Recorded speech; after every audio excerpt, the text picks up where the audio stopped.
Nobody's fooled by mine. Try to wrap my soul's alive. Nobody's fooled by mine. Sto andando, porta seccia quel posto, si è allagato il furgone. Spero di non averla uccisa.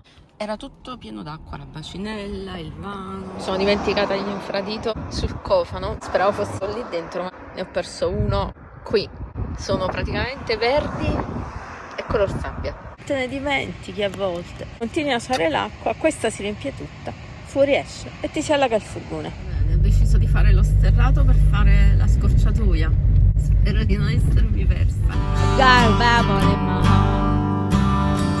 Got a Bible in my home. Try to raise my soul's alive. Nobody's fault but mine.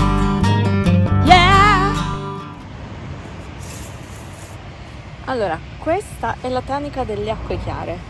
Adesso è bella piena, l'ho appena riempita. Quella che viene fuori quando apri il rubinetto. Questa è quella delle acque scure. Quasi tutti ce l'hanno più piccolina, perché così è più semplice, più leggera da scaricare quando si riempie. Il problema è che te ne dimentichi a volte. Continui a usare l'acqua, questa si riempie tutta, fuori esce e ti si allaga il furgone.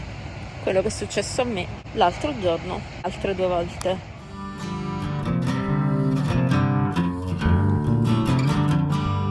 In genere lo faccio quando non uso il van per qualche giorno, quando sto alla Tana. Quando riprendo a stare in van, il primo giorno, il secondo giorno, insomma i primi giorni, lo faccio sempre allagare. Got a monkey on my back. Got a monkey on my back. Try to run. Stamattina ho fatto un altro guaio. Salutate Dino. Praticamente ho provato la doccia esterna, non sono riuscita ad agganciarla perché pesava troppo, quindi me la sono fatta appoggiandola sul cofano. Non sapevo poi dove metterla e poi la vedevo un po' claudicante, quindi l'ho messa in quella bacinella perché non mi fidavo, e ho fatto bene, perché stamattina quando mi sono alzata ho trovato tutto lì dentro allagato. Si era aperta, era tutto pieno d'acqua, la bacinella, il vano. L'ho finita di svuotare per strada, ho asciugato con quelle pezze e poi sono andata a lavare il furgone, e lì dentro anche che si era fatto uno schifo. Per ora sono qui e non apprezzo. Sister told me to roll. How to roll down to life. Nobody's fault but mine. Got a monkey on my back. Got a monkey on my back. Quando vedevo i video di van life non capivo perché a volte si sbattevano tanto per trovare un posto per dormire, pensavo uno vale l'altro, no? E invece no, perché, scusate è un po' buio, prima di tutto deve essere dritto, se no dormi storto, né salita né discesa.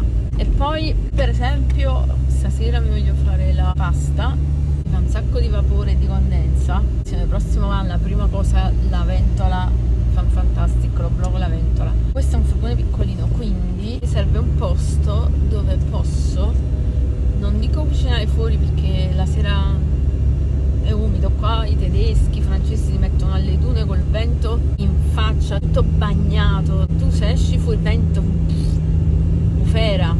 L'altra sera questi due tizi, quando sono tornata dal deserto, che praticamente solo uscire un attimo al furgone a prendermi le cose dall'altro lato, ti sentivi tutto bagnato di salsedine, e questi hanno fatto la cena fuori al lume di candela, hanno cenato nella bufera col tavolino, tutti bellini. Quindi sto a cercare un posto che non sia messa via, cioè con le macchine che passano, i turisti. Poi la sera sta pure casino a Coraleco. Sarei messa proprio direttamente fuori lo skatepark, così domani mattina mi svegliamo già lì. Però se mi metto a cucinare fuori arriva subito la guardia civile che sta proprio a fianco allo skatepark. Vabbè, imbranati in furgone. Guardate che bello questo furgoncino. Sono dimenticata l'infradito sul cofano, però zeppati dentro. Speravo fosse caduto lì dentro, ma non c'è. Ne ho perso uno qui. Sono praticamente verdi e color sabbia. Non lo ritroverò mai, anche tornando indietro. Era questa, mi piaceva. Uff. Nobody's fault but mine. Nobody's fault but mine. Try to raise my soul to life. Nobody's fault but mine. Quindi acciughe un posto non troppo in faccia al mare umido e magari con gli alberi che ti coprono. Sto andando praticamente alle dune, ma sotto l'Hotel Rio, dove c'è questo viale alberato, e là dove stare un po' più per i cazzi miei, in modo che non dico cucinare fuori, però almeno apro tutto dietro. Se non c'è vento metto proprio il tavolino fuori e cucino fuori, non male, nel viale alberato appena lasci la spiaggia. Proviamo.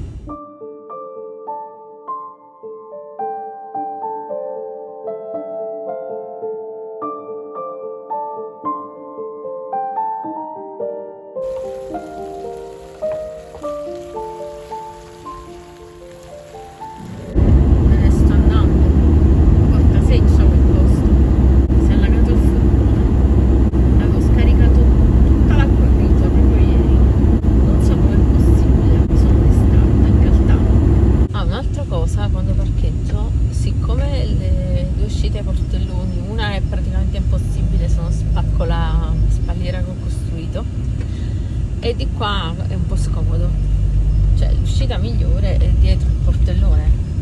Quindi se io mi parcheggio non a Spina di Pesce, ma trovo posto diciamo in linea, se di notte arriva uno e mi si parcheggia troppo attaccato alla mia macchina, io la mattina, quando poi inizia a fare caldo e mi sveglio per il caldo, faccio giusto a tempo a cambiarmi e a saltare fuori, trovo il portellone bloccato e non posso uscire e crepo di caldo in macchina, devo fare tutto un casino, uscire di là, intanto faccio una sudata di pazzi. Quindi ci sono varie cose da tenere presente.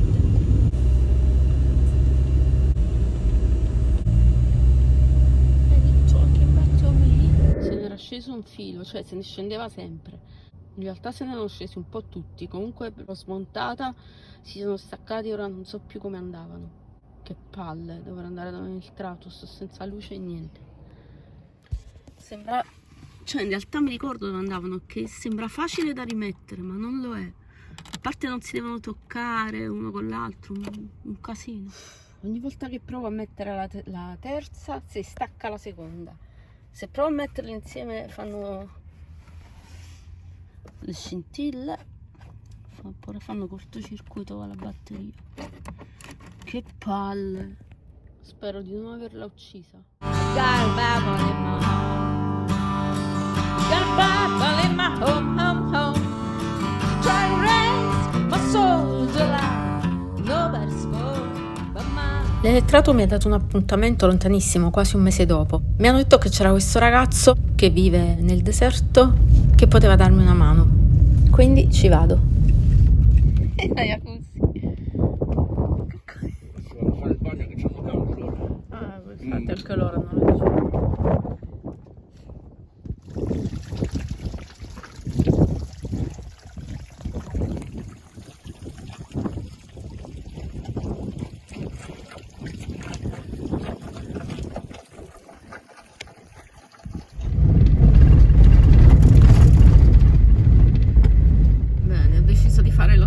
Per fare la scorciatoia, spero di non essermi persa.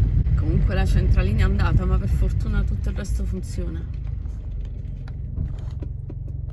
Sì, credo che sia quella la strada.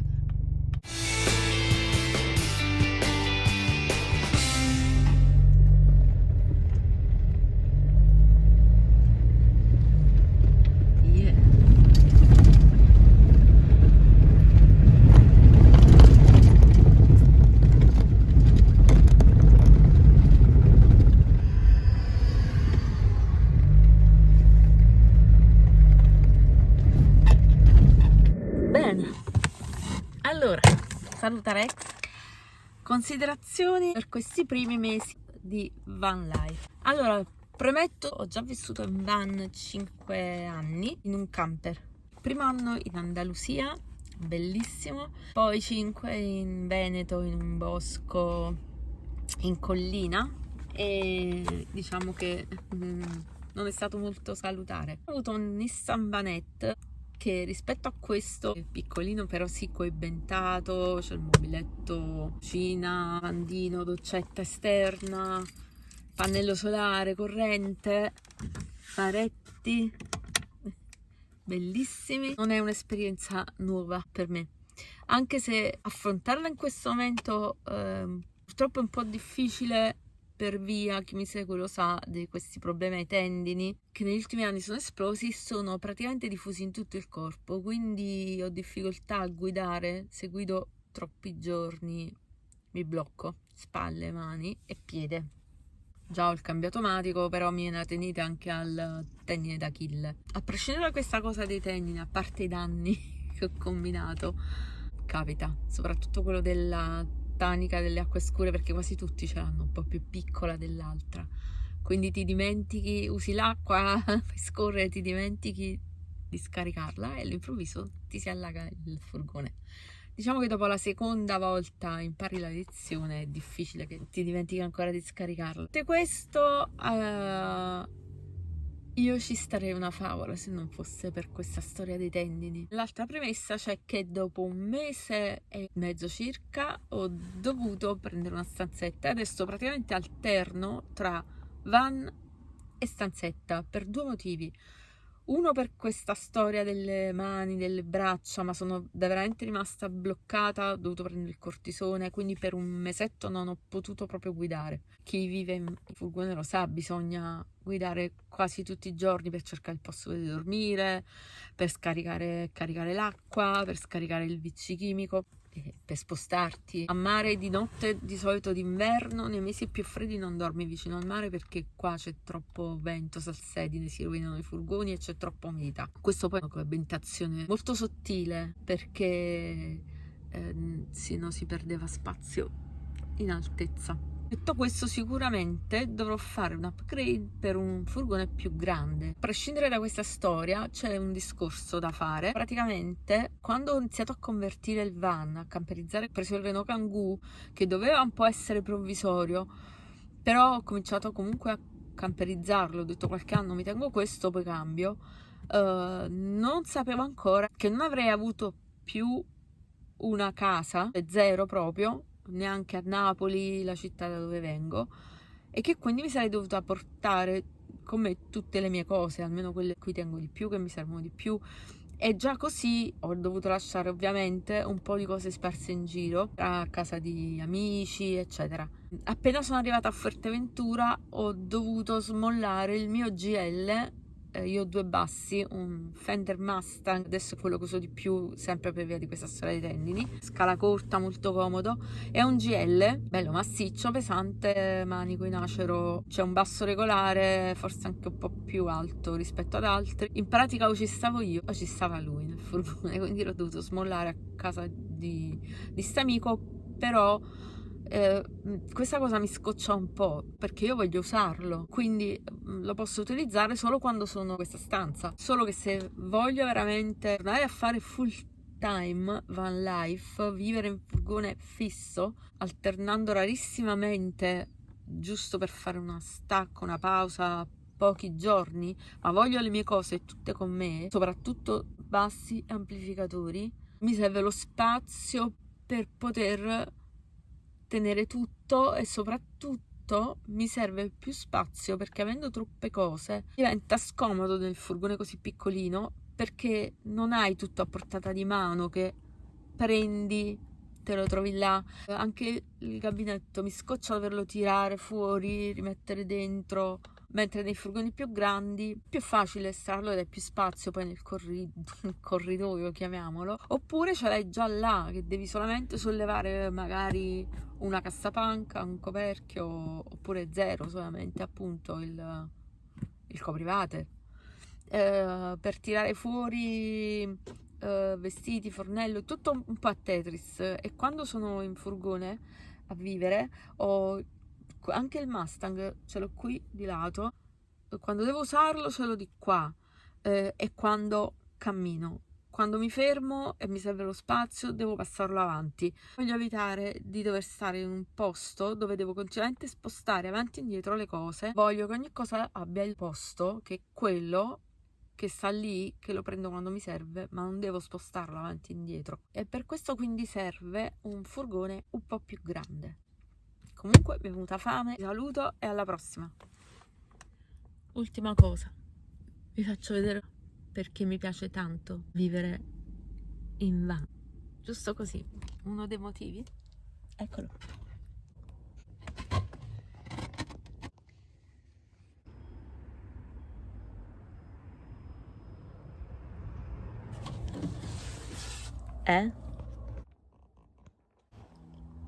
Guardate che bello tramonto.